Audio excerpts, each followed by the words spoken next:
In the words of the legendary Lou Gellerman, hello, dog fans, and welcome to the Sound the Siren podcast, because everything matters, including every damn chance you can to beat USC, you beat USC. That's what's on deck for the Huskies this week. I am your host, Hooligan7. I'm joined tonight by Hood Husky. It is possible that we might be joined in flight by some of our colleagues. However, that is also slightly doubtful because we are recording this on Halloween. Hope everybody is having a great Halloween, but certainly, Hood, buddy, how are you doing this Halloween?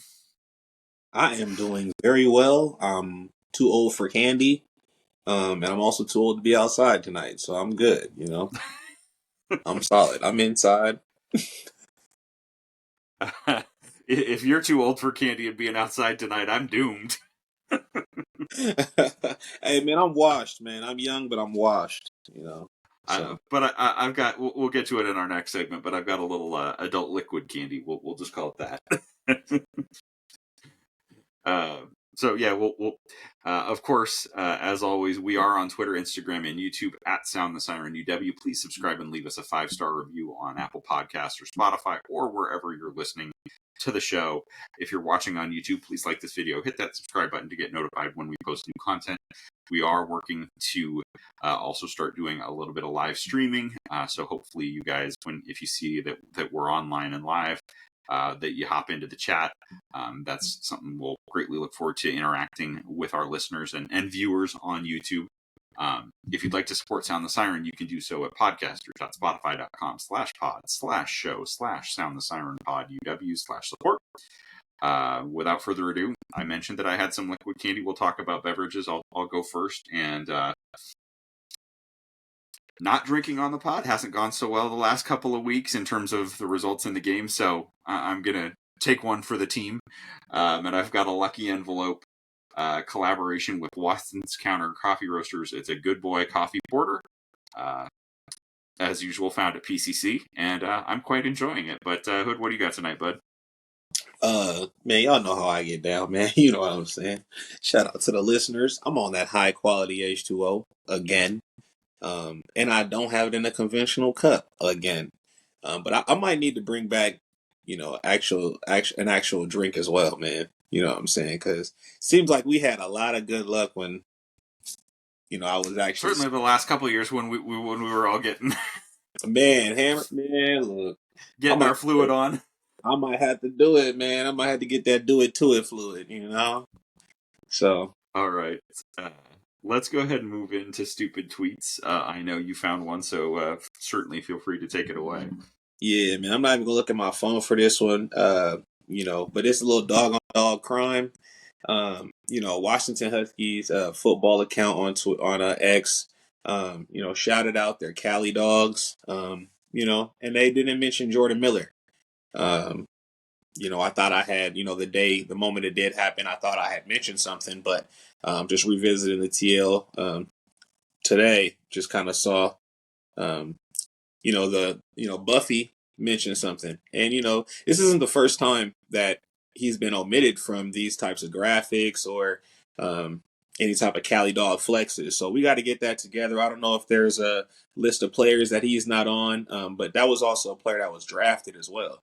It's not like that was a UDFA or anything like that, with all due respect to the UDFA process and stuff like that. But that's something that you flex, whether he's, and there's a lot of dudes that weren't in the league that were retired, et cetera, on that graphic. So it wasn't just active players. So that's my stupid tweet, a little dog on dog crime. We gotta be better. Whatever intern is responsible for that needs to really lock in on that. It's not just the first time. Yep, agreed.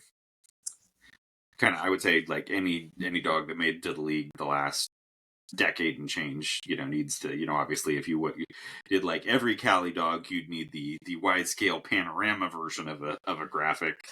But certainly Jordan, with his recency, absolutely needs to be on there. And then for my stupid tweet, it's not really football related, but this one's going to go to a buddy of mine from a GC, and that's at Fight on Rusty. Who tweeted, "It's almost time," with the eyes, and hinting at the Mariah Carey Christmas song. Like, no, it ain't time. It ain't time for that until December. I had to sing that song as part of my vocal jazz group in high school way too many damn times. Obviously, with my vocal vocal timbre. I was not singing the lead. I was part of the rhythm section. Oh, so But this is yeah, no, personal. This is it's personal. definitely personal. I don't need to hear that until December 1st at the absolute earliest. Hey, look, I must admit, I might put my tree up though. I might put my tree up in November. Nothing wrong with that. But the music, Holiday gradual fade in on the music. The decorations are fine. Ours are probably going to go up this weekend. But yeah, it's too early in the damn year for that damn song. man, I'm tired of them. They all sound the same. Outside of that one, they all sound the same for the most part. So exactly. All right, well, let's go ahead and talk, unfortunately, about a 31-17 loss to Indiana this past Saturday. I haven't had a chance to necessarily do a complete rewatch, but my 2 cents is certainly another instance of some missed opportunities. I will say positives from the game. Again, the defense continues to make plays when they need to and keep us in football games. But clearly the offense ultimately just isn't. And I jokingly used it, in the alternate version of the Game of Thrones graphic that I tweeted out from the pod account this week. For Huskies is motto of house motto of yards yes, points no. yeah, man, I think that's nail on head. Just not taking advantage of opportunities. We kind of had the benefit of last year, kind of just being the beneficiary of all the bounces, all the turnovers, all the dropped turnovers or recoveries of fumbles, those types of things. And I just think the inexperience is just kind of rearing its head. I will say, to piggyback off of you mentioned the defense. Preseason, I kind of was talking about, if you tally up the top 35, 40 guys on our team, majority be on defense. I think they had the talent there and the experience to kind of maintain that standard. Whereas the offense was a lot of new guys trying to figure out what that standard is. And there's also a little less clearer cut understanding of what an offensive standard may be. At Washington, we know it's a ground game, so I think just in regards to just like the older guys really holding it down, this was the first time all season I saw, and it was mainly from the defense, but I saw energy carry plays and carry the team on offense as well. Like the defense kind of energy was carrying the offense. We saw a little bit of that arise in the Michigan game, but there was a reason for it. There wasn't really a reason for Indiana to get up for Indiana. We could have lost 40-7 again, but you kind of saw those 4th, 5th, 6th-year players bringing the heat. Loved McKellis-Dean's energy. In relation to the game, I personally feel like Indiana, just with the way they've played and their team chemistry, I think they're a bigger threat than Ohio State. So keeping the game the way that we kept it, is, in my opinion, is respectable. I would obviously love to win, but this was they just blew Nebraska out, who I think we're relatively comparable to outside of the inexperience at quarterback. So Defensively, we're comparable. Offensive production, again with the yards, were drastically improved relative to Nebraska, and I think even we saw both sides of that coin in this game. Agreed. Yeah, it's just frustrating because I think there's so many. To me, like, if I had to sum up the season in 2 words right now, it's missed opportunities. Jesus Christ. We should be 6-2, and yeah, absolutely. And to everybody playing the gotcha game, and it's like all on social media, like, yes, I can admit when I was wrong, but I also will add context in the conversation to say that and we are on record on this podcast. I happen to have the opportunity to make some appearances across the other some of the other podcasts in the College Huddle Network. And when asked to predict and review the season, it's like, well, Washington, with depending on play on the lines, meaning both offensive and defensive line, this could be an 8 or 9 win team. We've suffered some significant injuries in both of those units. And I said I hedged in those conversations that I had, and it came up during the summer and in the early part of the fall before the season started, in conversations I know you and I had on Twitter, where we were saying the same thing, and all of us were saying the same thing. It's like, if the line is healthy and if the line is average, we'll be pretty good. I don't think you can say that the offensive line has been average, particularly after Max McCree went out, after, you've seen some instability across that position. And like, it sounds like from Jed's press conference this week that neither Swani Fasolo or Kali Tafai is fully healthy. And so that's the reason that you're seeing them kind of split reps at the position, is because neither one of them can go a full game, and I certainly think I think he mentioned it was the whole offensive line is battling injury. So that's what happens, and I believe it was either you or the Darker Knight that made this point either a week ago or 2 weeks ago about and I just want to reiterate it here because it's such a good point, that when the coaching change happens as late in the cycle as it did for Washington, you're so much behind the 8 ball, because you can then only recruit from, like, for Washington, that meant we could only recruit from Alabama, from San Jose State, from Arizona, UCLA, because Michigan. I don't know if anybody else remembers UCLA's offensive line last year, but it was offensive. It was not in a good way. That's where we draw the line. So, and credit to Indiana. They did what they needed to do, and that is a very good football team. I think that might be my... I'm really actually cheering for Indiana the rest of the way. I hope they can kind of play spoiler, and just because I think it's so cool to see a program that doesn't, like... this is a basketball school. Let's not beat around the bush. This is a school much more known for basketball than football, and I think it's really cool to see them kind of crash the party, and have the run that they're... And, going back to our Duke-nostication episode, none of us saw... I think we could see Signetti, and I'll give you credit that I think you could see with what he had done at James Madison. I think you said something about, like, that they're going to be better than people expect. I don't even know if you thought that they were going to be this good this fast. I don't know about like the 7 or 8-0 type.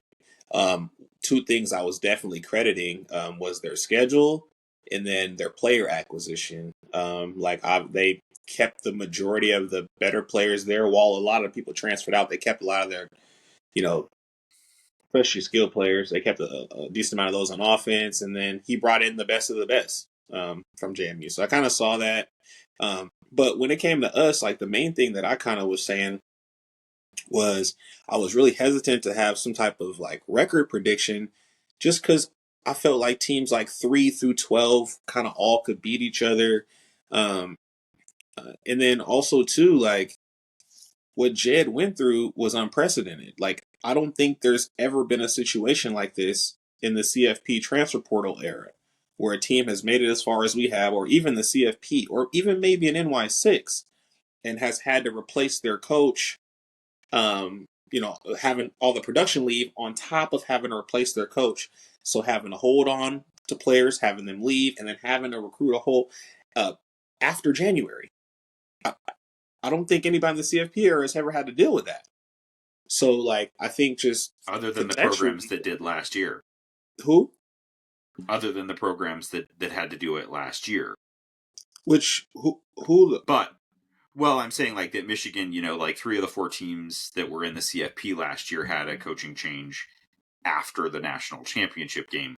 But with that said, it's a different circumstance in that we had all of the production with Penix and with the receiver. Like, no, I think you're right in terms of the I agree with you that it's unprecedented in terms of Bama too, but Bama retained more of, like, their starting quarterback came back. They had more pieces come back, and then they were able to add to that to a greater extent than we were because we lost so much production both to the draft and to some extent. And we also see just to the elements of team chemistry that Jed was speaking about, like, that kind of lags when you have these types of situations.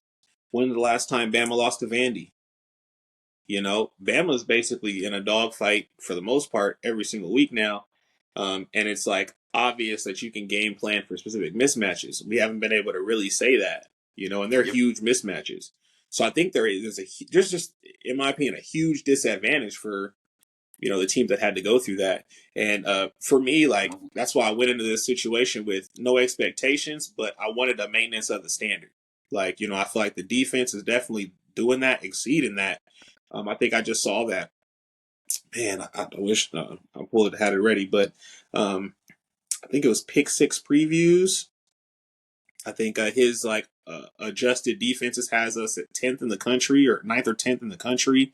Um, and with his metrics too, we have the 42nd best run defense. So like, he hasn't posted one about the pass defense. So I'm trying to figure out how pass defense got to be one or two. So the standard is still there, and what UW fans are familiar with on defense, I would say.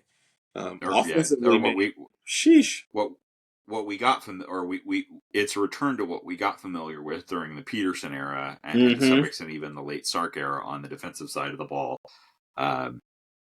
Certainly, I don't think that it's a I would say the current defensive performance is a grand departure from the defensive performance for I the 2 agree. years of Kalen DeBoer's era. Like, you put That this wasn't defense with standard at last year's all. offense, and like they run Michigan off the field. Mm-hmm. I mean, Michigan's going through it this year as well, and I think what will ultimately be the I think, without getting into the game preview, there's still a lot on the table for this team and things that you can take out as real positives for the year. I think certainly, I certainly think it's the inexperience has led to some of those losses. Not this one, not the Iowa loss necessarily.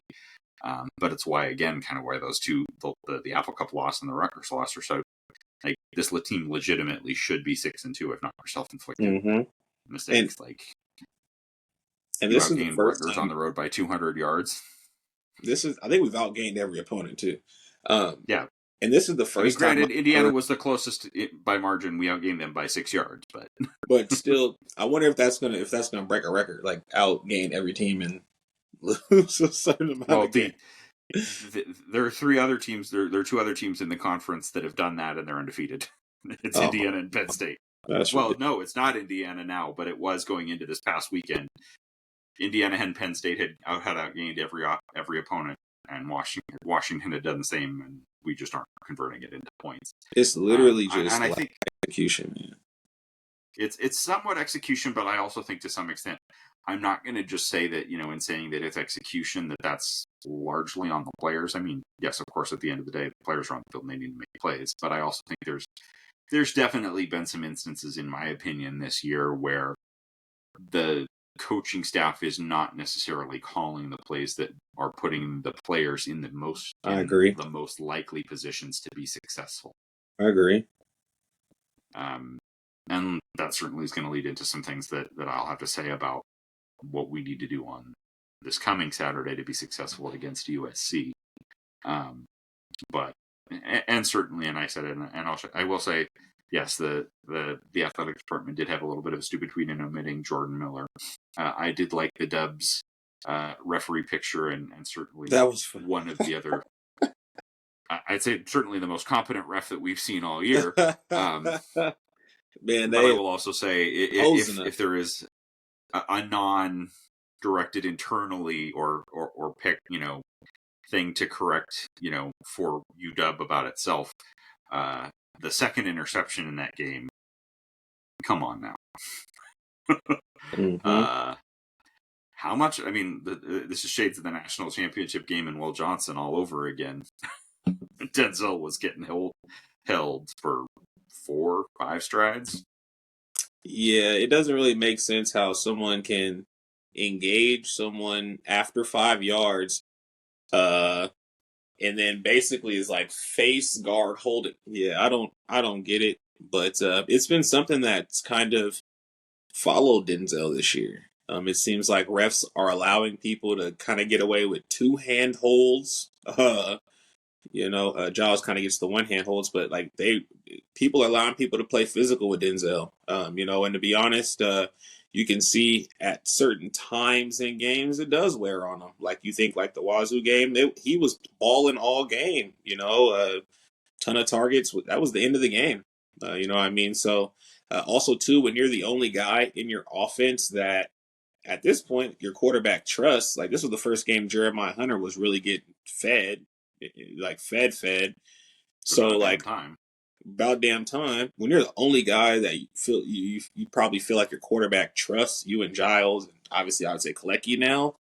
That's a lot of pressure play to play. So like while I do feel like this is a personal opinion, and I think you guys all, I think a lot of you guys didn't necessarily agree. I was saying like the GC, but at the end of the day, bro, Denzel is 6'3", 6'4". D'Angelo Pons is 5'8" to 5'10", bro. Like, for me, just me personally, that you can't allow that to happen, bro. In my opinion, and there were multiple routes where it was physicality that won, and not speed or technique. So I think also to a degree, talent has also held us back from maybe beating a team like Indiana. Um, I wouldn't say like Rutgers. I was just kind of, but I would even say beating a team like Wazoo. So I think talent has also held us back a little bit in regards to levels of execution, and as well as play. So it is Yep. what it is. Offensive line is really kind of put together. Cobbled together in, yeah. I mean, and I would say like on the Denzel Boston point, like I think he's been great, but I like I would liken it to in some ways the season that he is having, or maybe some of the realization and hopefully the growth that I hope to see out of this is akin to the growth that we saw from Rome Odunze Mm-hmm. from 2022 to 2023, because Yes, sir. it didn't, like, that light bulb didn't really go on the same way for Rome until the Oregon State game that you and I and JCap were standing Yep. together at, Ankle socks where game. yeah. Yep, the ankle socks, the ankle socks game. The ankle socks But game. where Oregon State really challenged not just Rome but our receivers in the first half, and Mm-hmm. then like in the second half, Rome and Jalen really matched that physicality and energy and that light bulb, and then Rome went from a good player or a Good. very good Yes, receiver sir. to the dominant receiver. And Mm-hmm. that's certainly something like I don't think you're going to see. I mean, I'd love to see that from Denzel the last 4 games of the season, but that's something where it's like, okay, he's put a lot on tape this fall. It's that next level of progression that we could see from him next year. And he internalizes his process so much that he's a perfect person to go through this season. You have a ton of positives in your production, and you won in the Big Ten on a consistent basis. You produced and you won on a consistent basis. Wide receiver one in the best conference in the country. Like, let's not. Now, I can like nitpick, oh, this play, oh, that, but we're not gonna play no games about the big picture, bro. Like, Denzel is balling. Like, I think we all felt like this was something that he was capable of, but I think the fact that we kind of low key had that expectation is not allowing us to really, really appreciate the season that he's putting in my Yep. opinion, going to a first year starter. He's physically developed, but he wasn't getting these reps, So There's nothing like live fire to like for the like something there that is is no a little practice that there is no practice that will replace live fire in a football game at all, and I think with that, the first time I think it was after Iowa. So after Iowa, it was at the bye week press conferences, maybe post game. I think it was bye week. I don't think it was post game Iowa. Was the first time I heard Jed Fish talk about next year. And so I'm not saying that there's anything that comes with that. What I'm telling you is that I heard January like 3-4 times. Uh, January, well, if these guys are all together in January, it's a lot different. And we weren't together last January, and we had different people in the spring. We're not going to have that. We're going to have a full off season next year. So you're I hearing mean, and that that's true. Like, happen. I mean, and we talked about that. Like, you can go back to the conversation with the offensive line. You're not going to get, like, you'd have to have an incredibly, like, world beating, like, a world beating like 5 stars, high 4 stars, 5 stars, across the board, to have a line that would be above, like, basically in this conference, you'd have to have that level of talent to be out above average, coalescing in fall, where all pieces came together in fall camp to have an above average line. And I'm not saying and I don't even think that level of talent you're going to get an elite line, because so much cohesion comes from playing together. Yep. And that's why, that aspirationally, if we're going to talk a little bit about next year, is like what I want to see, next year is 3 or 4 guys from our current roster are the starting linemen next year, and then maybe 1 or 2 additions through the portal at key spots. Yep. And maybe to compete with 3 to 4 interim guys. Yeah, maybe 3 to 4 guys in the rotation. Mm-hmm. Because But it seems like these guys rotate heavy regardless on the interior. So. Yeah, exactly. Yeah, I mean, this is, we could play the hypothetical game about what the season looks like if Kalen DeBoer doesn't leave for Alabama. Yeah. I think we'll be better in the long run that he did. And there's one thing, I think too. in the short, I think it's a case in point. Like, short term, I think Washington is going to be better, would have been better this season with Kalen DeBoer still in place. Absolutely. And then, but it's a TBD on the recruiting front. And I still think that, the level to which this staff recruits is going to pay dividends. It's just not an immediate dividend. And one of the things that I'm going to be really interested on, and one of my evaluation points of the off season is going to be, it didn't seem like we swung even in some, or we narrowly missed some battles in the portal recruiting this past off season to get us, if we're, on the high end, we're probably looking at 6-6, or 7-6, possibly 8-5 if we win a game that we're not supposed to, or would be an unexpected. If you snag one of Bryant or Adams, if you snag one of them, it's a different. Yeah, we are. If you snag one of those 2 guys, we are probably 6-2, if not 7-1 right now. Absolutely, completely different spot. But what I was going to say is, if you go 6-6 this year, or if you're 5-7 next year, this goes to the staff, this goes to Motley Futures, you have to swing heavy, because you cannot, the longer you sustain at that, or hovering around 500 mark, the harder the build, in this environment, the harder the build is coming back out of it. So, this team needs to be 8-4 or 9-3 at a minimum in 2025, and and bear in mind that's going to be with a redshirt fresh or a true sophomore quarterback. You're going to be replacing 1 starter receiver. You're going to have some more experience and depth on the offensive line, but that's still certainly an area in the portal that needs to be looked at. And you're going to need to replace a big piece in your defensive front in Sebastian Valdez. I wish that guy had another year of eligibility, because he's been an absolute stud. I agree. But that's, I think, sorry, anything that you have to add to that, although I do think I'm putting the cart ahead of the horse a little bit here. Nah, I'll just say, if you're not going to win this year on the field, you better not lose recruiting battles. That's all I'm going to say, man. And I know there's a new crystal ball out there, you know what I'm saying? But, hey, you can't lose those battles, man, if you ain't going to get the dubs on the field. So. Yep. Well, and if you want to get the dubs on the field, across the board,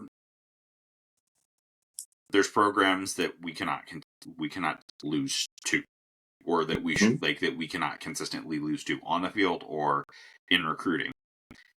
And that particular program right now feels like they're getting what they want when they want it. And that's something that's where I'm it's a challenge to the coaching staff, and a challenge to Motley Futures, and a challenge, honestly, to the donors, because it's not just those entities. It's if you want to see Washington sustain an elite level of success, pony up. Yeah, you got to be able to pull from the people that you actually respect their classes and their evaluation, because you got to think that team that we're talking about, they missed out on their first 2 or 3 targets at that position, and then we're just pushing for bigger fish. And then once they couldn't get them and got their fish taken, it was okay, we can pluck from the best of the other fish, and it needs to be a situation where early on in that kid's recruitment, it was, man, I ain't hearing this, and I ain't hearing that, and I ain't hearing this. I would love to really have that type of energy from some of these players in real life. You know what I'm saying? Like you make a decision, you lock in for senior year, you get your body physically ready to play year one. You know, if you're a player like that, get your body physically ready to play year one with a role in the offense, lock in on a playbook and get going. You know, it's tough for me to really want like take certain people's, I'd say focus Yeah, and dedication serious when you kind of like aren't focusing right. on the game. But I mean, and I would say, similarly, it's like I know Dave Portnoy is out there, and I think he's a clown, but where he's, saying that he'll commit, contribute $3 million for NIL for a Michigan quarterback, and I'm like, I'm absolutely, this will where's shock that no for one, but us, I'm man? like, no, like, we're certainly, I'd love to see that for us, but like, my point is, it's like it is not just about like, and I'm a big advocate for players getting NIL, and I believe players deserve all the money that they get and more, but it can't be just about NIL. And I'm talking more about Michigan than their opponent this weekend, because their opponent is backing it up on the field at certain at certain positions. But like, Mm-hmm. if you are a quarterback and you are looking at Michigan, until proven otherwise, I don't care how much money they're going to give you. If you have Yep. aspirations to play in, like, if you want to be set for life after college football and you have no aspirations to play in the NFL or to learn to be prepared to be a professional at the quarterback position, fine, go to Michigan. But if you want to earn money at Michigan and then earn more money as a professional by being properly developed, and you are a quarterback and you're looking at Michigan, you are out of your goddamn mind.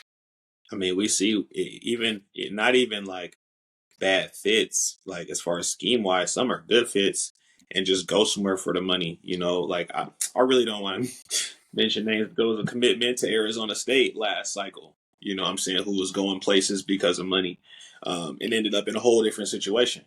You know, there's a young kid who's at Florida, you know what I'm saying, who's, you know, looks like, the team wasn't going to be good regardless. So why'd you make that decision? You're probably going to be at a whole different situation next year. You know, so it's like, Well, you got to make sure and you. I will say with ultimately with NIL and the free agency and the fact that players are going to move around from 2 to 3 to different programs, it's going to happen, and It's it's going to not impact the necessarily game. the end of the world. But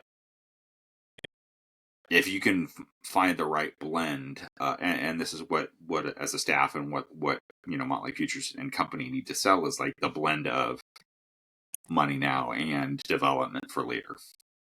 I would say honestly, like even if we go, I mean, I think 5-7 is crazy. Like I think 6-6 is crazy. But if you go 6-6, or even preseason, I would say if you go 7-5, I would call that a success just off the strength of what you lost, and then just like the majority of your roster got there in the fall. You had your first road trip to Rutgers. You had 50 players who had never been on a road game before.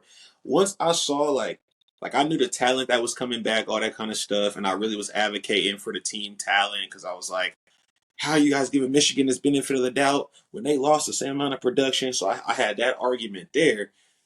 But at the end of the day, man, there's not a lot of talent on both roster, or I'll say depth on either roster, you know. So the fact that Yep. they're even able to maintain this was a little with no cohesion on top of it. Can't be too mad. I'm not overly mad. Like I said, it's just disappointing because it's the woulda could the woulda coulda shoulda. You're like, that's always going to be part of the equation. Um, to me. But I think that's enough on Indiana. Let's go ahead and move into big predictions. Hood, you still there?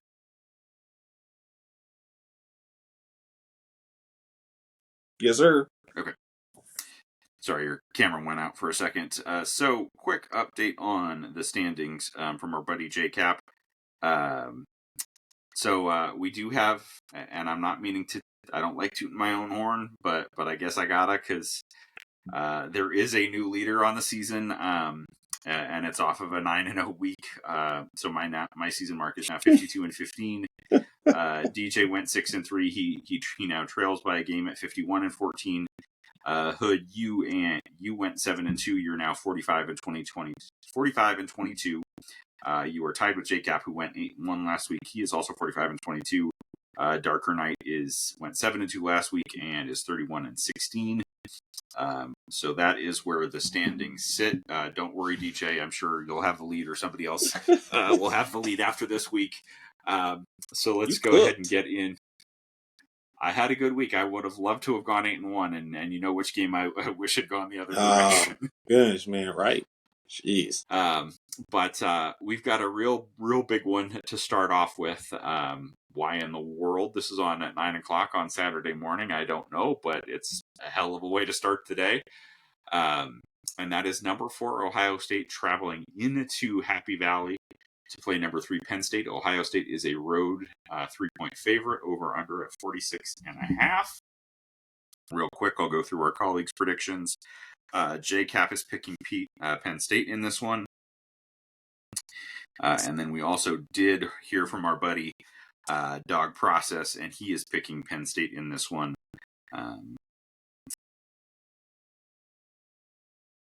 And we did. I do have the predictions from Darker Knight as well, and Darker Knight has Ohio State in this contest.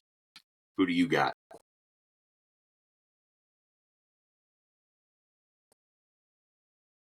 I don't really know. Give me Penn State. I think they have the better quarterback here. I think they have there's more of a desire to win the conference or to have a good year in Penn State. 'Cause I feel like they're not so confident next year, so I think this is like an all out kind of vibe. And I think Ohio State is bored. Like, it's an odd, we're not hype until it's a meaningful game type of team. So I don't think we see the best Ohio State until we get maybe CFP. But if they make it that far, so yeah, I think Penn State's gonna be up for it. I think 46 is crazy. I'll go above that by a little bit. There are some injuries in this one to be aware of. Aller does have a knee injury. It sounds like he is going to play. Their backup, I believe his name is Primula, played a little bit last week. Oh boy. But he's got some ability, and that's caused Ohio State some problems. Ohio State also, in particular, you talk about a pretty good defense in Happy Valley. Ohio State is, I believe, down to their 3rd string left tackle. So Jesus! There are some issues with injuries on both sides of this one. Ooh, under 46. Yeah. If it's over that, then I think defense is scoring. But yeah, I'll go Penn State because of their defense, because of their want to, and under 46. Yep, I agree with you. I agree with you there. I think this has become like, it's been, I think, 8 years since Penn State last beat like a top 5 ranked team. And every opportunity they've had to say, hey, we're going to get ourselves into the playoff conversation, in those make or break games, they've lost. For Penn State, I think it's very much an if not now, when. And I think that they are, and Ohio State can't, unfortunately, I'm not saying it's unfortunate because I'm not a big Ohio State fan. One of the few Power 5 teams in the country that's worse that they are in converting in power run situations is this one. Hello. But Ohio State, we are on a little different order of magnitude. We did not spend $20 million on this roster like Ohio State did. Come on. But Ohio State is really not great and think about this with Travion Henderson and with Quinshon Judkins. With Quinshon Judkins, that they are flat out bad at converting in power run situations. And with Chip Kelly, and with Will Howard. Yeah, that's not great, Bob. That's not great. So I am also going to take Penn State. I think they get this done, and I think it really is going to put an interesting spin on the rest of the season for Ohio State, because you could be very well looking at a situation where one or two more losses, and Ohio State is not in the playoff conversation, and that's or other teams popping up. Yeah, or other teams popping up, but Ohio State. We'll talk about it real quick. To play the look ahead game. Ohio State the rest of the way. They're at Penn State this weekend. We can mark them down for a win next weekend because they play Purdue at home. At Northwestern, it's a win. They've got Indiana coming to town, the second to last game of the season, and then they play Michigan. And I still think, even despite their flaws, they'll beat Michigan. We'll beat the bejesus out of Michigan. They could lose. But Indiana can beat this team. And on the flip side of that, if you look at the conference race, to talk about it because it bears mentioning, Penn State the rest of the way, Ohio State this weekend, they get a visit from a certain purple-wearing team next weekend. They're at Purdue on the 16th of November. They're at Minnesota, who's showing some life. That's not a gimme by Minnesota by any stretch of the imagination. And then they finish with Maryland. They got an easier road. Yeah, Penn State could lose this game, and you'd have to say they are probably pretty significant favorites in every game the rest of the way. Now look at Indiana's schedule. That's where I was getting. Yeah, come on. Indiana is at Michigan State this weekend, and Michigan State can be a little feisty. They play Michigan, I think, at home. I think they can give Michigan everything that they need to just demolish them. They're at Ohio State the second to last game of the year, and then they played Purdue to finish the year. They all get Purdue. Why didn't we get Purdue? Shit. If Indiana handles their business, Indiana is at worst 11-1. Mm-hmm. The other team in the conference race is our feathered friends. They're at Michigan this weekend. Maryland comes to Autzen next weekend. They're at Wisconsin. Wisconsin could be a little feisty in November. And then they've got the rivalry game with Washington. But at worst, if the wheels fall off for the Ducks, they're going to be 10-2. Yeah. You're going to be 10-2, but you're looking, and then you're looking at possibly 11-1 Penn State, or undefeated Penn State, or 11-1 Indiana. Ohio State absolutely has a chance to just be shut out of the Big Ten championship game, and then who knows what's going to happen with the 12. Because they've lost Oregon head-to-head, and if they lose Indiana head-to-head, regardless of the record. And Penn State head-to-head. And shit. Yeah. If Ohio it's State, about time. If that in that scenario, Ohio State's best win, Iowa, and they struggle first half. Hey, it's about time. Look, everybody else is going through coaching changes, man. It's about time it gets shook up there, man. Well, this is going to be an interesting off season. Oh my god! Oh my god! I'm glad we got talk about one seat. We're gonna talk a little bit about a seat that might the temperature might be dialing up a little bit. I won't say it's. I don't think he's at risk of any kind of sunburn or redness yet, but it's at least the luxury car seat warmer on highest setting for Mr. Riley. But let's go ahead and move on to one of the other 9:00 games this weekend, and that is the resurgent Minnesota Golden Gophers traveling to number 24 Illinois. Minnesota is a 3-point favorite. Darker Knight has Minnesota in this one. JCap JCap has Illinois. And then our buddy Dog Process has the line as well. I got Illinois. Minnesota's a 3-point favorite, and it's a 45.5 over under. I got Illinois, and I got them pretty easy. I got over the points though. I think this might be as far as fun is concerned, this might be one of the better games of the week. As far as a fun game of clashing styles.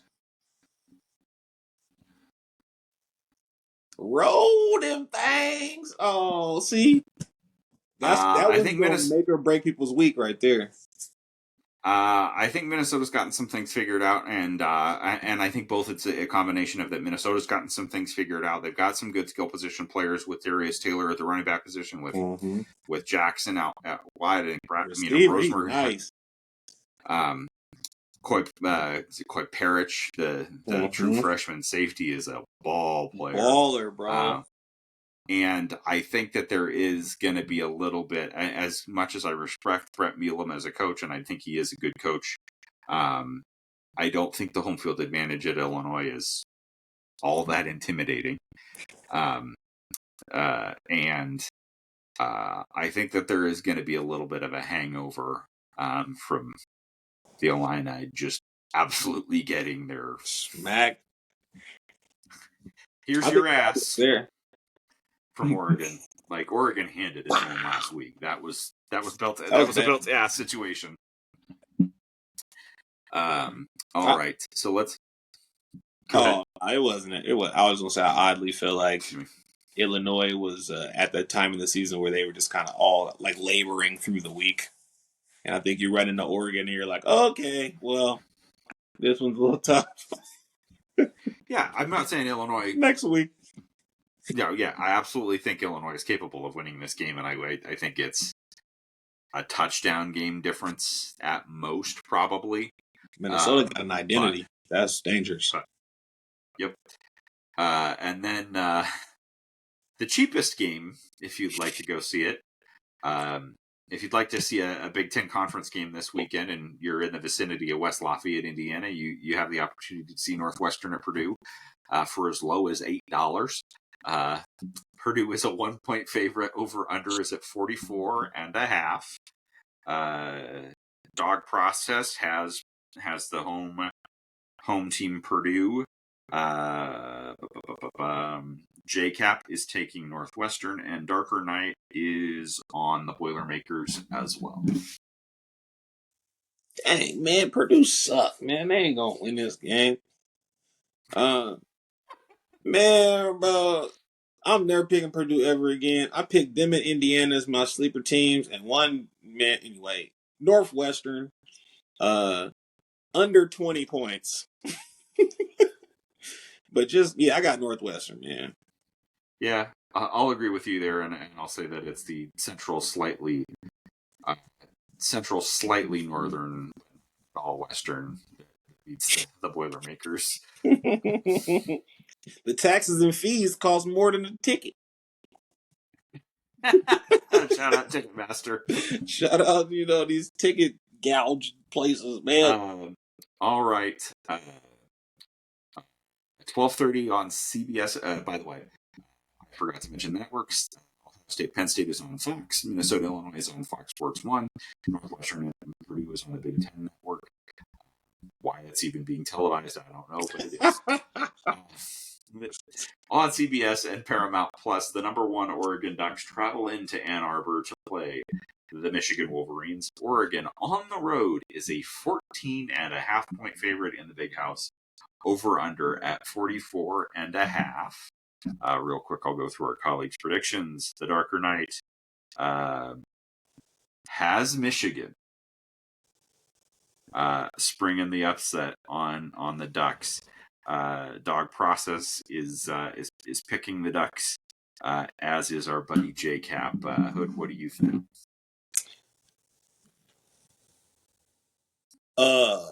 So I'm gonna do the same thing. I got Michigan. I got over the points. Barely, but I got over the points. I think Oregon comes respecting Michigan, but I do think that their quick pass game is interrupted.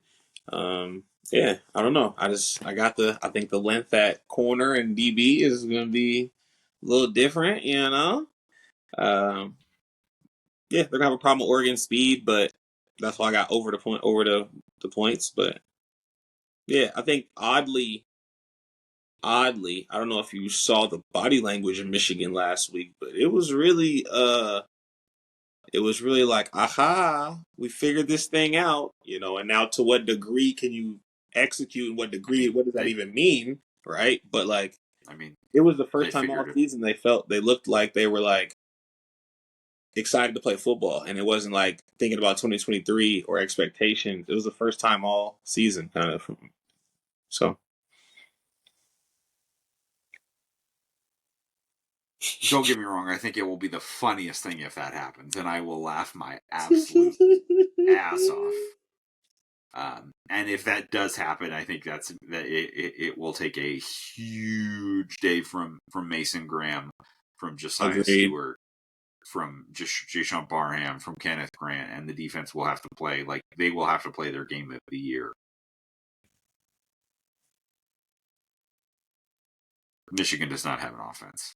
Oh man, they don't. They can't even run the Oregon, ball. like Oregon might get close to covering not necessarily the over under, but like the spread with defensive touchdowns. Like it's possible. Like They're gonna beat these boys' ass. Like it is possible that Oregon scores at least 2 defensive touchdowns in this football game, given what we know about Michigan's quarterback play. I don't want that to happen. It will fucking make my weekend. Like the primary objective for my weekend is to see Washington beat USC. My second favorite thing to happen this weekend would be Oregon losing to Michigan, but it's not going to happen right now. He trying to go 9-0 again. I take no joy in saying this, but Oregon right now has the most claim to where they are ranked as any team in the country. Oh yeah, I think there's only 3 teams that can really. I will say I won't say it's a stupid tweet, but I will say I'm going to call it stupid rankings. To everybody that contributed to Indiana still being ranked 13th in the country, pull your head out your ass. Indiana's a top 3 team in the country. It's Penn State, Oregon, and Indiana. Yep. So let's go ahead and move on to the Indiana Hoosiers, who are on the road at Michigan State. I'm glad DJ and I for the next five or so minutes of this podcast while we discuss this football game. I am glad DJ and Tugs are not on the podcast because this game is being broadcast on that network. It is the Hoosiers and the Spartans at 12:30 p.m. on the Bird Network. The bird is the word. Indiana is an 8-point favorite. Over under is at 52.5. I will go first on this one, and I'm going to say Indiana wins and covers. I think Aiden Childs throws it to them a couple of times. I think he's still he's got promise, but I don't think that they have a chance. And it's Jonathan Smith, and he's a good coach, and he finds ways to win games that he shouldn't. I don't think this is one of them. JCap is also on the Hoosiers, as is Dog Process, as is the Darker Knight. Hood, what do you think on this one? As is me. Yeah, same thing. This is going to be the Nebraska game, but Michigan State scores 17. Yep. Speaking of Nebraska, that's the next one on the docket. They are on the Big 12 network at 12:30 p.m. being visited by the UCLA Bruins. Nebraska is a 6.5-point favorite. Over under is at 39.5. Dog Process is on the Huskers. Darker Knight is on the Huskers, and JCap is also on Nebraska. 39.5 is crazy. Yeah, I actually got under that. Yeah, I got under that. I got Nebraska. Too. Yeah, same. I think it's Nebraska 24 to 10. This is definitely though based on the matchup. This is definitely a game UCLA can win. For sure. They can. I just think that they don't. UCLA does not handle pressure really well. Tony White is a really good defensive coordinator, and I think he Mm-hmm. will bring some heat on And their UCLA. front And I don't, five I is don't crazy. think, yeah, I don't think Nebraska is the way that UCLA wins this game is if Nebraska has the hangover from almost upsetting Ohio State last week. Mm-hmm. I think this is a better coach Nebraska than we've seen in quite a while, and I don't think they allow that to happen, even though the offense is not super Not in anything to rhythm right write home now. about. But we can go ahead and move on to, I believe this one is called the Battle for the Land Grant Trophy. Nope, it is not. It is not. Sorry, that's Michigan State, Penn State. So Michigan State and Indiana is the old brass spittoon, which we think the Hoosiers are going Ooh, to that's keep cool. with them or take back with them to Bloomington. So Wisconsin and Iowa is the Heartland Trophy. That's cool too. Uh, Essentially, if this was a neutral site game, it would be a toss-up. Iowa is a 3-point favorite. Over/under is at 41.5. Could go first on this one. What do you think about Wisconsin and Iowa? 4:30 on NBC. I got Iowa. I got Caleb Johnson doing Caleb Johnson things. Iowa also crowd responded. Offense responded a little different to Sully, so I think they kind of got into a little bit of a rhythm too offensively. Even if they utilized Cade, um, I think they kind of found their groove and what kind of gets those players going. So I think Iowa actually scores some more points again, and beats these guys comfortably. JCap was also on the Hawkeyes, as was Dog Process and the Darker Knight. So this time it's going to be me that's the contrarian. I think Wisconsin's gotten a few things figured out. I Okay. think they are able to take an advantage of an Iowa that is particularly, I think that the backup quarterback who came in for Tyler Van Dyke when he got hurt. I am blanking on his name, so I'm just look that up momentarily. But I think they've actually been more effective passing the ball, and Iowa's pass defense is not what it has been in previous years. So I do think that Braden Locke, Braden Locke. he's gonna have to bounce back from a rough second half last week. But I think Wisconsin does go into Iowa City and comes out with a win, and I think Wisconsin's sneaky putting it together a little bit in the back half of the schedule. Them like Minnesota are like oddly finding like their groove a little bit late in the season. They're doing in our previous conference. They're pulling a Utah. They're pulling a Utah. Just them late surges, man. A team that's not doing a damn thing. We do have a bonus game to talk about before we get into the matchup. And we're going to talk this time. We're going to go to a conference matchup in the Big 12. And that is a battle of 3 and 5 teams. Also one that if you're in the Orlando area, similarly to the game in West Lafayette, you can get into this one for $8 at FBC Mortgage Stadium in Orlando, Florida, and it is the Arizona Wildcats playing the UCF Golden Knights. UCF is a 6-point favorite, over/under at 56.5. I'll take the over. Got running back at UCF gonna go crazy. Arizona is not good. So I got over them points though, because we gotta hope Arizona decides to score. But I know UCF's gonna score. So I got over the points, and I got UCF. Yep. By 2 possessions. Darker Knight also had UCF. I agree. I think this one's UCF as well. Arizona does one thing, and it's defeated to Teteroic McMillan, and as bad as the coaching change has been for us in terms of or the roster turnover. I'm not saying the coaching change in and of itself was bad for us, and I think that the longer term of the coaching change is going to come out to the positive. There are very, very, very, very, very, very, very, very, very few positives to come out of it for the Arizona Wildcats. It is bad, and Quit. It's bad. Hurry. I don't know. Despite all of Humberto's efforts, I wouldn't be surprised to see if some of Arizona's players decide to venture maybe a little bit further north this next transfer portal time, or certainly they're going to have the opportunity because, yeesh, it ain't good in Tucson. Yeah, the talent ain't there either. The next year, boy. It is not.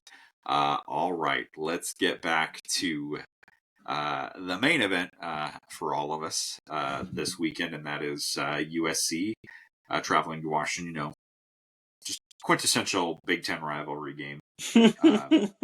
Long-standing, heart of the conference. However it is, I will say, it is great to see USC on the schedule every time we have them. Mm-hmm. It is the two teams that the vast majority of the Pac-10, Pac-12 era, or certainly the Pac-10 era, and then certainly parts of the Pac-12 era. The two very much well thought of leading programs in the conference. SC is actually a 2-point favorite. Over under on this one is 55.5. For me, the big keys of the game, I'm going to go first. I think the big keys to this game from my side is the things that Washington needs to do to win this game. We need to have their best special teams performance of the season. Kick coverage, because Mekhi Lemon and Zachariah Branch, if you miss coverage and if you don't have play good assignments, you are cooked. Deep fried. Easy. On the positives for us, you can run on USC. You can throw on USC. They are dealing with some significant injuries in the secondary. A big key is, as much as is possible, and certainly Washington has struggled this year on third down. Against Stanton Lynn defense, one of the things that they have been very good at is getting off the field on third down. Particularly, they basically almost never give up third and longs. You have to be ahead of the sticks. You have to be, 2nd and 7, 2nd and 6, 3rd and 3, 3rd and 4, or this is going to be a long night.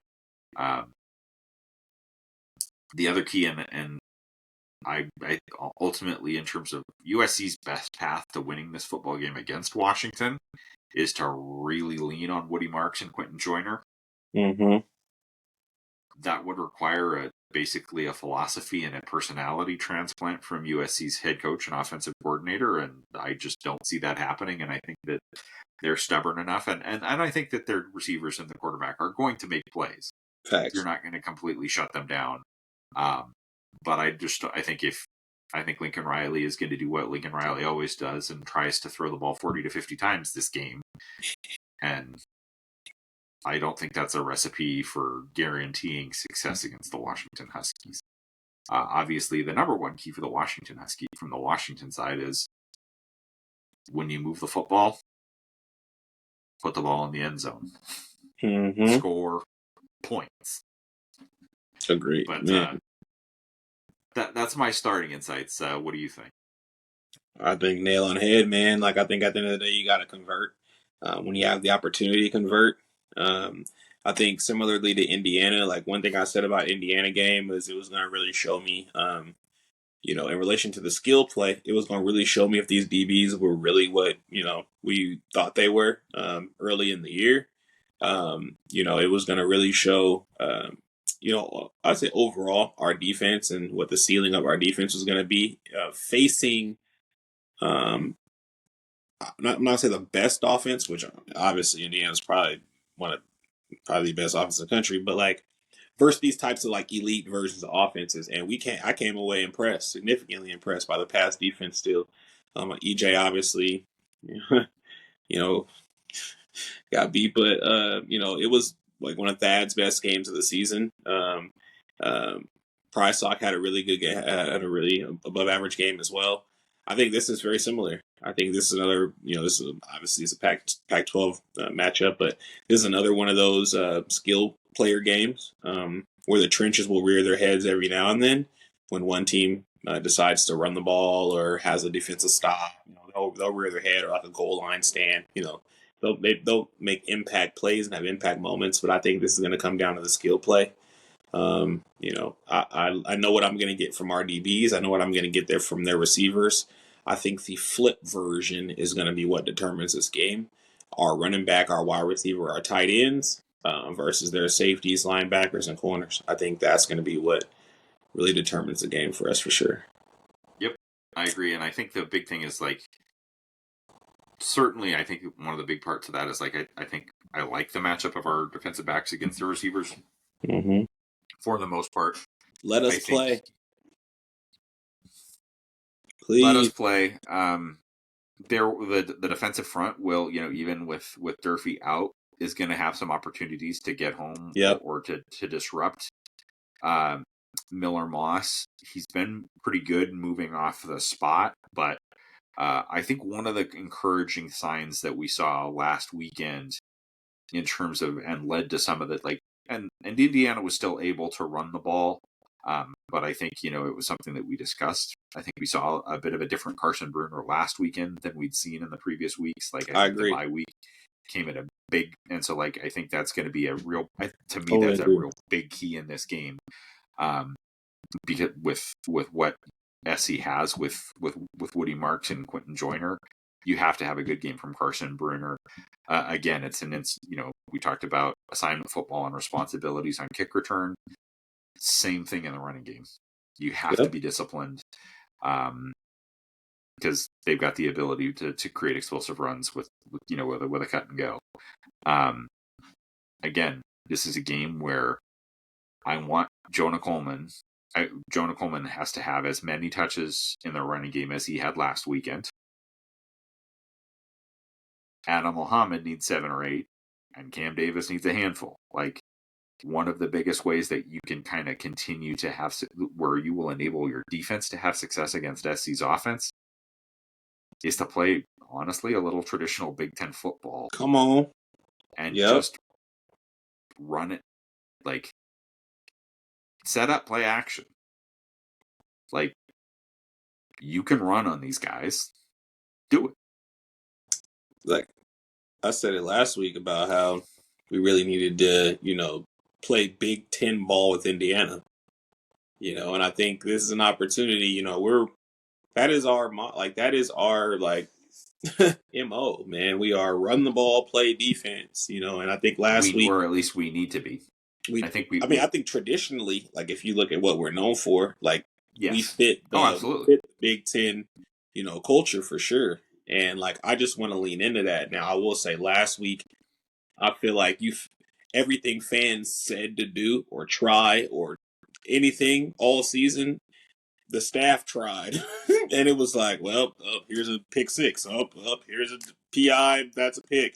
Here's a tip pass, that's a pick. Like, I think it was like, so I think they played a very good game. But I think moving into this one, man, I think you can make more mistakes. So I think SC will make their own mistakes. You don't necessarily need to be I'm not going to say you don't need to be disciplined, but this is a game where USC is also going to shoot themselves in the foot. So maybe that's a variable that maybe gets kind of washed out a little bit. That a lot of the teams we played have been crazy disciplined and well coached. It's wild. But yeah, I think it's going to be a lot of like random matchups in this game at skill positions that get found. Point. Indiana really had to do work to create matchups. Like, they put like Miles Price on Vince Holmes. They had to find that particular matchup. So it's not easy to find matchups against these DBs. And I don't know if USC can have that same effectiveness when it comes to finding those matchups. Yeah. And I think another key to this game is obviously, like, it's a home game. It's a great point too. Energy difference. It's a home game, and it's we still own the second longest home winning streak in the country. It's 18. 18 games.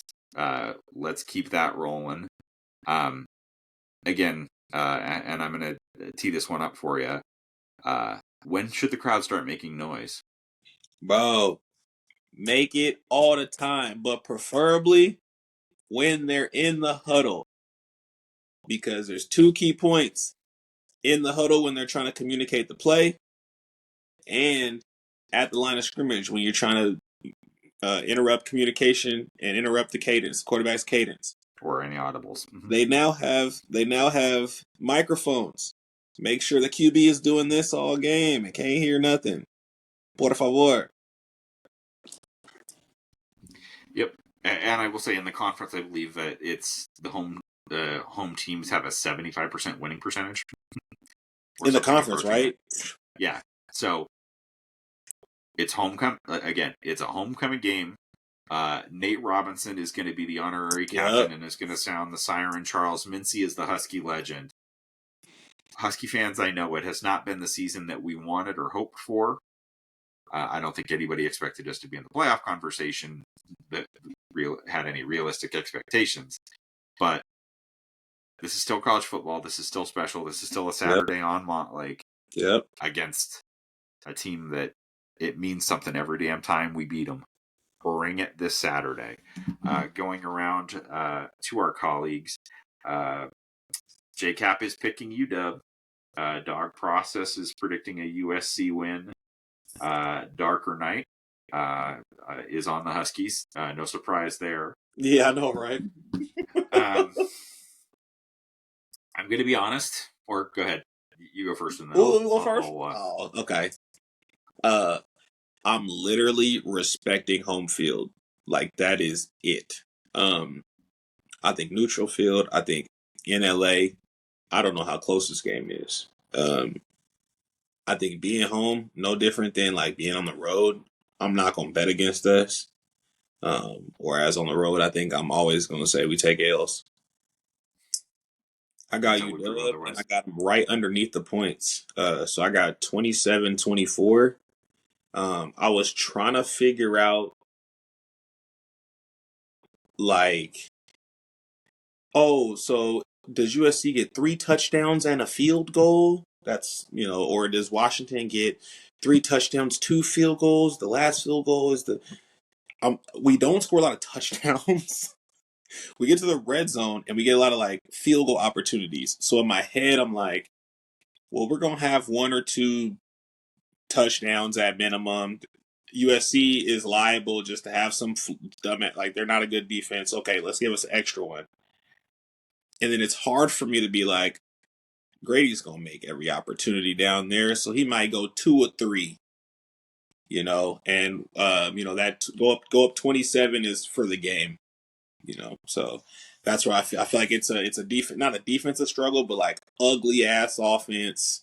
Both teams are obviously moving the ball within the 20s. There's a couple big explosives, but the game's 24-24 in the fourth quarter. So it's like both teams aren't scoring. It's a weird, odd, explosive, fun game, and then UW wins at the buzzer. All right. I'll be honest. Early in the week, I was gonna pick USC. I really hate to pick against Washington. It feels weird, especially the last like 2 years. It does. I agree with you though. I think the home field advantage. I think it matters, and I think we're a different team at home than we are on the road. I think again coming off the bye week, and I think that there are things that we can point to where like, and I don't remember where I heard it, but like if you really look at like or I heard somewhere where it's like you toss out the pick 6, which was kind of a weird play. Mm-hmm. It's a 7-point game last week. 7-point game team on the road, and I think we're going to get a touchdown this week from somewhere we don't expect or that we haven't. I agree. Yet this year, I think this is a game. I think this might be the time the defense helps the offense out a little bit, and the defense actually puts some points on the board, whether that's a fumble recovery or a pick 6. I don't think it's by any stretch of the imagination a blowout. SC will score. Washington will score. I think I think it's going to be the over. And I think I'm going to go. God, I hate to pick us to score 31 points. Look, I ain't picking over 30 until we do it, bro. I'm like struggling. I'm like, bunch of field goals, but a bunch of field goals. So I'm just like, I don't know. I'm going to go 28-20 or 28-21. I like that. I think 28-20, actually. I think it's that SC, I think both offenses move the ball regularly.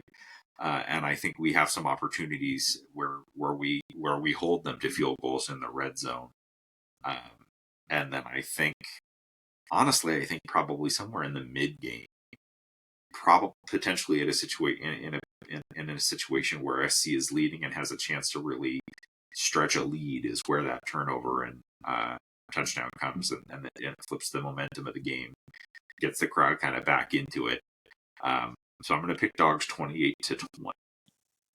What's crazy is going through it, 20 was one of my scores, like just because that's like 2 touchdowns, 2 field goals. So that's still 4 scoring drives. Like I was trying to find a like scoring outcome that was like between like 4 to 5 scoring drives, but not a lot of points. So I was like, neither one of these teams, like UW really doesn't score more than 2, maybe 3 touchdowns a game. So you're like, okay, we get 2. And then that fluky random touchdown happens. Okay, boom, there's your 21. And then I think at that point you have at least 2 more successful drives. Maybe a third one stalls on 4th down, or Grady misses a kick or it's blocked, or turnover on downs, that type of thing. But yeah, we have successful drives. I think, bro, what did Fish say? We had the ball 6 or 7 times, bro. Inside we their had the 35. ball inside their 35 7 times. And this is a better and Indiana is a better defense than USC. 7 times. That's cool. And we scored 17 points. Saying that out loud again is crazy, bro.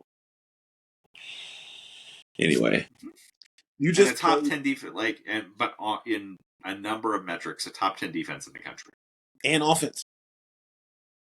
You just played arguably the best team in the country. You played at a high level, energy-wise. You played at a high level, I would say defense, right? You played at a high level. And for the most part, everybody came out healthy. Nobody's hurt that wasn't hurt before, right? Like, yep. So it's nothing but positive. It's nothing but positive momentum bringing you back home. I'm pretty sure film day, they were like, look, man, 1 or 2 plays here. You hit that there, and that's that. And the game is this. You just mentioned how that was the fluky interception. The heart of the game in early third quarter was 17-14. They were up. So technically we would have been up in the game for the heart of the game. So I think we played them very, very well, and I think that's a game where there's no moral victories, but you're like, gosh darn, man, we're like this close, bro. Like that's where a guy like Alfonso and Carson are like, Denzel, bro, I told you. We're right there, dog. You're right there. You make one of those plays, bro, it's a different game. Vince Holmes, dog, you guys got the next generation. You're right there.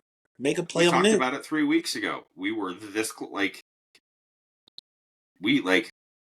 with the exception of basically where the offense just bogged down and couldn't get it going and couldn't score against Iowa, the defense was Iowa was going 3 and out, 3 and out, 3 and out, yep. Less than or they'd get a series, but they'd go less than 10 yards. It was 3 and outs or okay, and then I think they had a 20-yard drive. The defense can get it done and can get opposing on teams off the field, and at some point the light is just going to come on or it's not. Agreed. And this is a game where on offense. Yeah, right. And I think even in a team that struggles, and even young teams, I think you could, I think there's some parallels for this team to the. Obviously we have fifth or sixth year senior quarterback versus a true freshman. But there's some parallels to this team to the 2015 team that Yep, like I agree. could do some things and then like, but it, you know, teams like that have games where things click. Yep. Um, and I do think, like, I honestly think that this could be a game where you could see Demond be particularly productive, much like the last time we were at home, where Demond had a couple of really big plays in that Michigan game. I think Demond is going to have a pretty significant piece of really like, and it's a different element. And like, I think as the more the season progresses, the more I want to see more of Demond. I agree. Again, give Demond a drive, particularly if at some point Will is struggling, and like, one of the ways to address a team that can get home on you in terms of the pass rush is give them somebody a lot damn faster to chase around it back there. I agree. And I think this could be a game also for, you know, like I said, I think that it would surprise me if you don't see, you know, another explosive of some shape or form from Jonah, if not a couple of them. Oh yeah, he gonna run off. This Man. is also a game where I think you can lean into Adam Muhammad a little bit more. Again, short yardage, get yourself Tackle into short breaking. yardage. Yeah, get yourself into short yardage situations, and so much of the offense can open up if you can get into short yardage, and you can really open up play action, particularly against an inexperienced and very, very injured secondary. They're missing a number of pieces. Yeah, this is a game that could easily be, you know, a couple score game too for us. You know, I think this is either like a close win for us, or, you know, double digit win. I really don't know. I don't know how well USC in the meat and potatoes of the game. I'd say like mid to late third quarter on. I don't know how if we've played defense for 4 quarters for the majority of these games. I don't know how they sustain banging their head against the wall for 4 quarters. You know, I really feel like that's where you run into that turnover, or that's the second turnover of the game, or the third to extend the lead.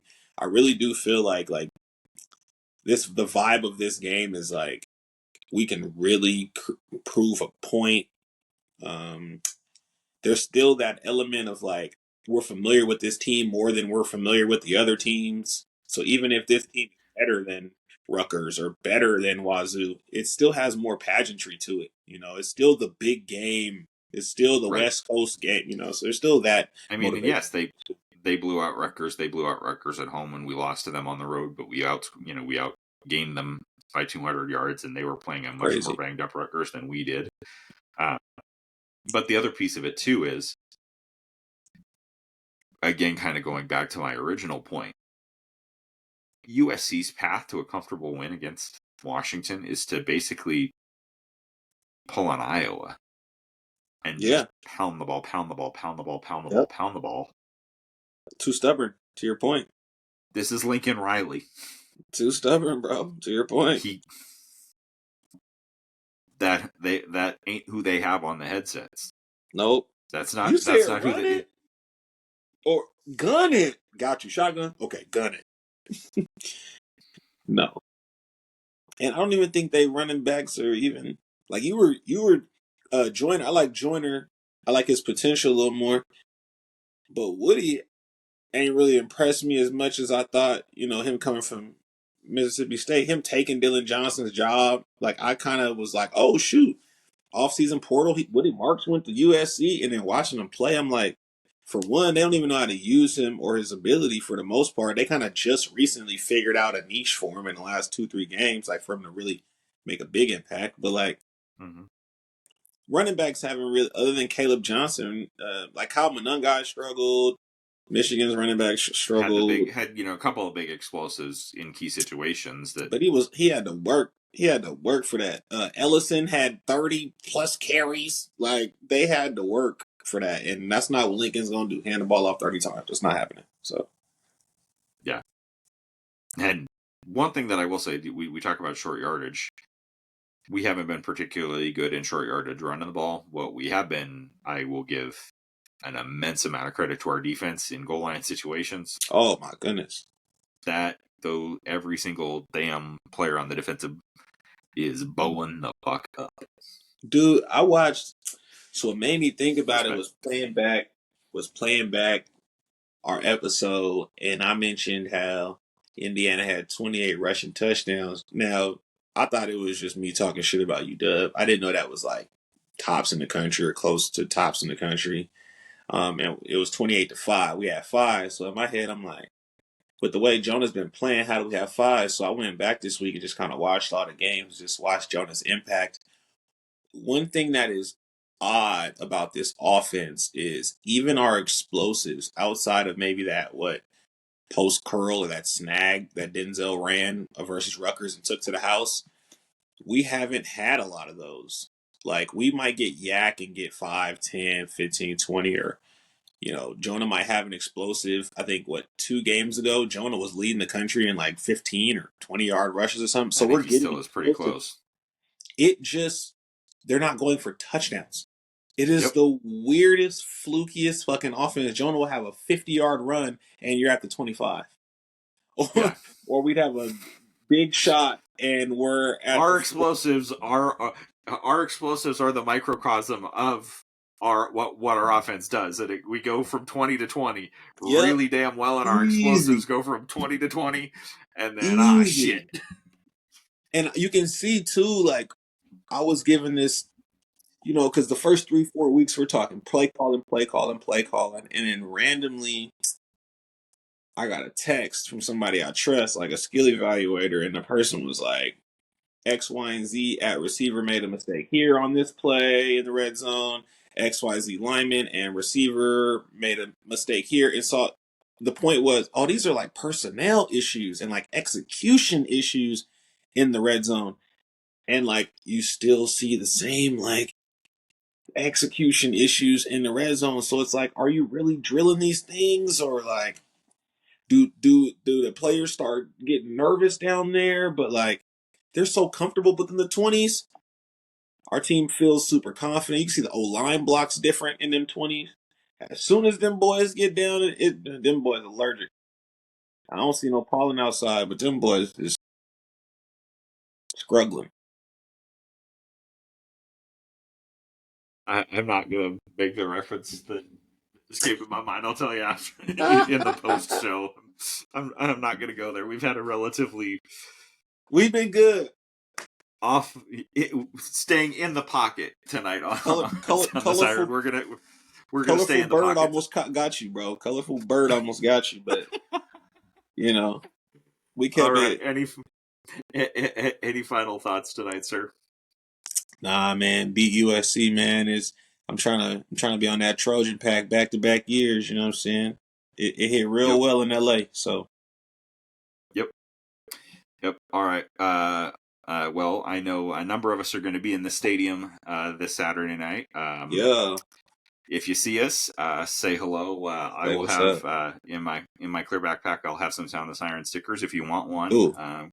Find me, or if you hear me, as our buddy Dog for Life did coming out of the bookstore before the Eastern Michigan game. He's like, "Hey, wait a second! I heard Hooligan." So thanks for listening. Go Dogs. We'll be back next week to recap this one and preview a whiteout in Happy Valley. Yes, sir. Go Dogs. Be loud all the time.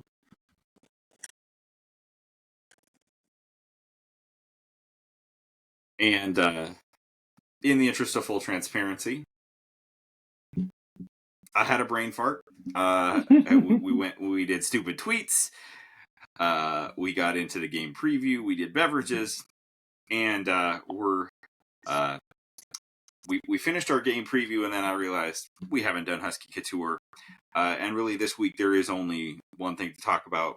We each have a different item from the collection, but we got a shout out at Cetra Tacoma for the Husky collection that they dropped this morning. My personal, probably favorite item from the collection is this ETC crossover with UWT Husky Black with the Husky head on there. kind of an arched Washington on there. That is fire, but the whole collection is absolutely magnificent. But Hood, I know you like some things in there as well. What was your favorite item that they released today? Man, favorite? That's gonna be a tough one. I mean, the whole damn thing just I'll slaps. say, yeah, this is one of my, you know, I moved out to Tacoma some time ago from Seattle, and these were some of the first brothers to embrace me, put me on to the culture out there. Um, so I really got a lot of love and respect for what they do. And so I'll just say this one here is mine. So I'll just say the whole sweatsuit. Uh, boom. It's got the. Let me go down It's here. So it's got this husky sweat top with the etc. logo there with huskies imprinted there, and it's got little huskies on the side there. That's fire to me. And then they have the pants as well here, yep. inverted. Yeah, and they got the pants as well with the staple there. Woo! It it is absolute. Yeah, That go it crazy. goes stupid. That go crazy, man. Husky Couture, man. Yep. Shouts out to everybody at ETC.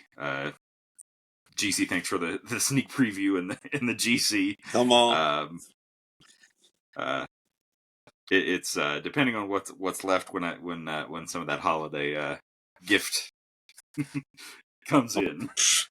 I probably got to pull up to the store now. I tried to buy it online, man. People got them quick fingers. So I might try to pull up. Shouts. Go Dogs. Go Dogs.